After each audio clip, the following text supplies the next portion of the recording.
26শে March এসেও আওয়ামী লীগ কিছুই করতে পারলো না। দর্শক, 26শে মার্চ মহান স্বাধীনতা ও জাতীয় দিবস উপলক্ষে আওয়ামী লীগ ফিরবে, আওয়ামী লীগ এই করবে সেই করবে, নানান হাক ডাক ছিল। বিএনপি সরকার সুযোগ দিতে পারে, বিএনপি যেহেতু ক্ষমতা এসেছে, ইউনূস নাই, আওয়ামী লীগের অনেক প্রত্যাশা ছিল 26শে মার্চ উপলক্ষে তারা বড় কিছু দেখাবে, কিন্তু দেখা গেল যে ধৈঞ্চা কিছুই না। বরং ইউনূসের আমলে যা পেরেছে এবার তাও পারেনি। এর মানে আওয়ামী লীগের বিরুদ্ধে বিএনপি এই দিক থেকে সঠিক পথে আছে। আওয়ামী লীগকে লুটে পুটে খেতে চায় বিএনপি, আওয়ামী লীগকে চুষি খেতে চায় বিএনপি, দ্যাটস রাইট। কিন্তু আওয়ামী লীগকে রাজনৈতিকভাবে কিছুতেই প্রতিষ্ঠিত হতে দিবে না। আওয়ামী লীগ নিষিদ্ধ আছে এবং থাকবে। বিএনপি এ বিষয়ে সঠিক পথে, বিএনপি জামাত ঐক্যবদ্ধভাবে এক্ষেত্রে সঠিক পথে আছে। দেখেন, জামাত ইতিহাসের একটা স্থান করে নিয়েছে। স্বাধীনতা সার্বভৌমত্ব রক্ষায় জামাত বদ্ধপরিকর। এই জায়গাটায় জামাত এখন রিলেভেন্ট। বাংলাদেশের স্বাধীনতার কথা বললেই জামাত ইজ রিলেভেন্ট, কারণ আমাদের স্বাধীনতা রক্ষা জামাত ছাড়া সম্ভব নয়। এবং জামাতের লোকজন তারা স্মৃতিসৌধে যায়, শ্রদ্ধা নিবেদন করে, দোয়া করে, ইত্যাদি ইত্যাদি।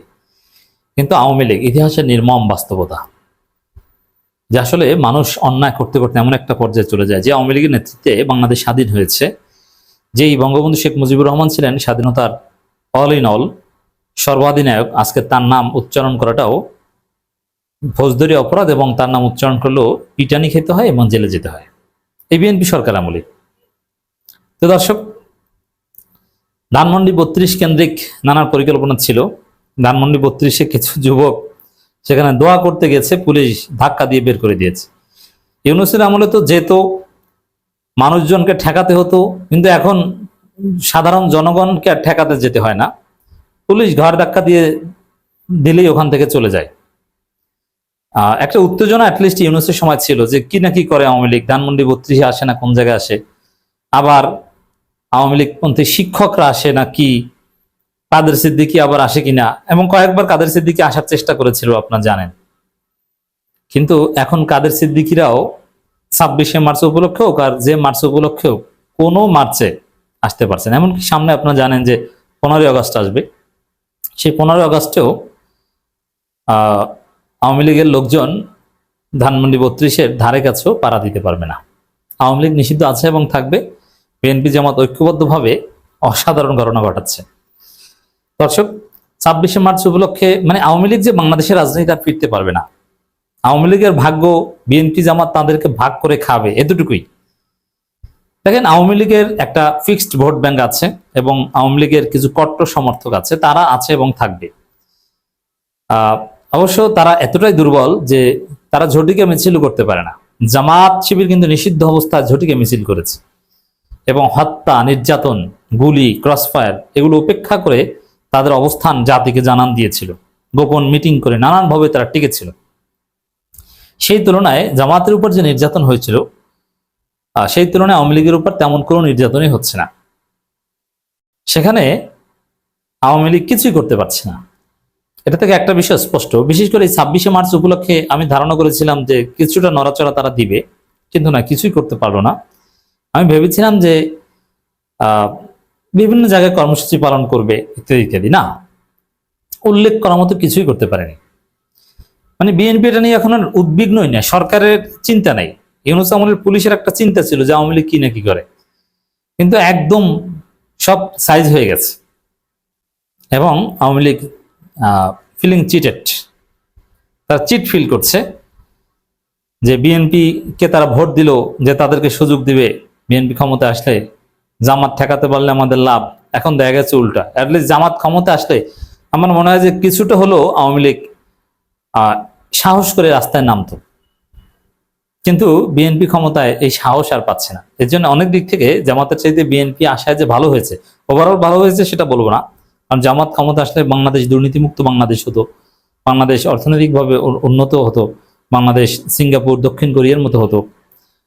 বিএনপি কিন্তু এই মুক্তিযুদ্ধ বা চেতনা ব্যবসা বা জামাত পান থেকে চুন খসলেই অনেকে জারো নিয়ে রাস্তায় নেমে যেত, এরকম অনেক ঘটনা ঘটতো। সেই দিক থেকে বলি যে বিএনপি এসেছে, ভালো হয়েছে।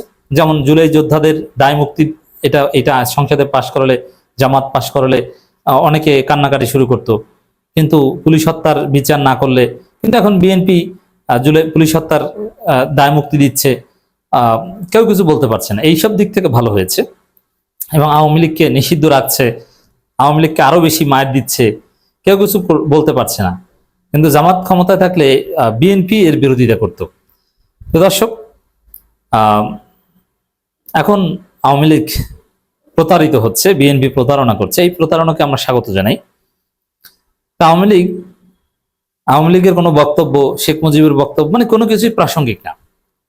এখন রাষ্ট্রের প্রাসঙ্গিক হচ্ছে জামাত, এটি মাজহারুল ইসলাম, এরা স্মৃতিসৌধে যাচ্ছে রাষ্ট্রীয় প্রটোকলে।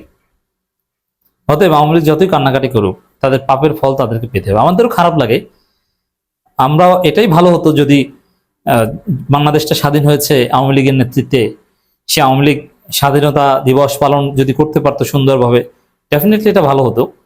কিন্তু না, তারা ফেসিবাদ কায়েম করেছিল, তারা গণহত্যা করেছিল, এমন কোনো অপরাধ নেই যে তারা করে নাই, যার ফলে আজকে শেখ মুজিবের নাম নেওয়াটাও একটা অপরাধ। এভাবে অপরাধ থাকবে।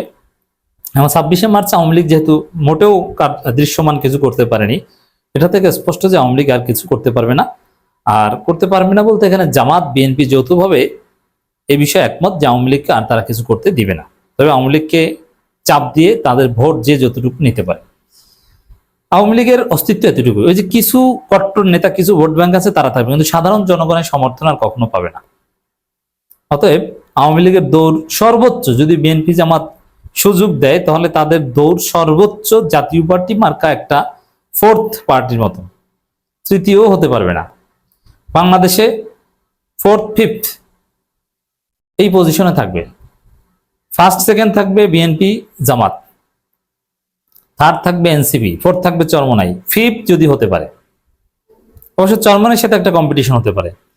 দর্শক, এই আওয়ামী লীগ তারা 26শে মার্চ স্বাধীনতা দিবস উদযাপন করেছে। যুব মহিলা লীগের যুগ্ম সাধারণ সম্পাদক, তিনি কোনো এক কোলার মধ্যে, কোলা বুঝেন, এটাকে আমি খ্যাত বা কোলা এগুলোই বলবো, অন্য কিছু বলবো না, কোন এক কোলার মধ্যে দেখছি চারদিকে কুয়াশা, মানে এটা কি আসলে এআই দিয়ে বানানো না শীতের দিনে কে জানে, স্লোগান দিচ্ছে। এখনো কুয়াশা পড়ে মাঝে মাঝে বাংলাদেশে। এখানে মানে জনমানব শূন্য এক জমির মধ্যে, কোলার মধ্যে দাঁড়িয়ে স্লোগান দিচ্ছে। এই হচ্ছে তাদের স্বাধীনতা দিবস, 3-4টা মহিলাকে নিয়ে। এবং কোনো নষ্ট মহিলা ছাড়া কেউ আওয়ামী যুবলীগ বা এগুলো করতে পারে না, এটা ভেরি সিম্পল। শহীদ মিনারে গেছে, এটা 21শে ফেব্রুয়ারি, ওরা শহীদ মিনারে যে গভীর রাতে কেউ কেউ মুখে মাস্ক পরে স্লোগান দিচ্ছে, আস্তে আস্তে জয় বাংলা, মানে কি একটা অবস্থা। এরকম চোরের মতো রাজনীতি করে রাজনীতি ফেরা যায়? It's impossible. এবং কতজন, এক এক 3 জন 4 জন। তো এই যে নিষিদ্ধ থাকা অবস্থায় আওয়ামী লীগের যে অবস্থা, এ থেকে স্পষ্ট বোঝা যায় তারা কিছুই করতে পারে। সাতক্ষীরা জেলা একটু বেশি লোক নিয়ে, সম্ভবত 10-12 জন লোক হবে, নিষেধাজ্ঞা প্রত্যাহারের দাবিতে একটা বিক্ষোভ মিছিল করেছে। এটা একটু আকর্ষণীয়। অবশ্য সাতক্ষীরা তো জামাত, এইসব মিছিল করে তো লাভ নাই কোনো। এবং কবরের মতো নীরব নিস্তব্ধ জায়গায় তারা কোথাও কোথাও কবরস্থানে যে শ্রদ্ধাঞ্জলি, কোথাও কোথাও পুকুর ঘাটে যে শ্রদ্ধাঞ্জলি দিয়ে এসেছে। এভাবে রাজনীতিতে ফেরা যায় না। জামাত, বিএনপি আওয়ামী লীগকে ফিরতে দিচ্ছে না, 26শে মার্চ প্রমাণিত হলো।